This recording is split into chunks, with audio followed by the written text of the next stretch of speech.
দেখলাম, বই দেখে এখানে বইমেলাতে আসা। আমি যখন এসে বইমেলাতে দেখলাম, আসলে খুব বই পেলাম। ছোটো একটা বই পড়ে বইটার নাম হচ্ছে দেখার সময় বিয়েটা। আসলে আমি এখনও বিয়ে করি নাই। আমি বইটা দেখলাম, খুব সুন্দর গল্প, খুব সুন্দর ডিজাইন ছিল বইটা। যারা বই পড়ে আমি তাদেরকে জানাতে চাই যে কোনো বইমেলাতে এসে বই পড়ুক, বই সম্পর্কে জানুক, যে জ্ঞান চর্চা করুক। বইমেলাটা হওয়ায় খুব ভালো হয়েছে। এখানে লাইব্রেরি আছে, লাইব্রেরিতে সব বই পাওয়া যাবে এমনটা কথা নয়। এখানে ভ্রাম্যমাণ লাইব্রেরিতে সব ধরনের বই পাওয়া যায়।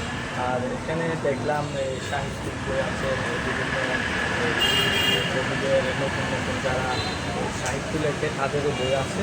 তো আমি আশা করি যারা বই পড়তে ভালোবাসে তারা যেন এই সাহিত্য কেন্দ্রে এসে এই বইমেলায় এসে তাদের আলোচিত তাদের যে একটা আছে এই মনের মতো বইটা পাওয়া যাবে, সুলভ মধ্যে পাওয়া যাবে, এটা মনে করি। তাছাড়া আমি আসছিলাম এখান থেকে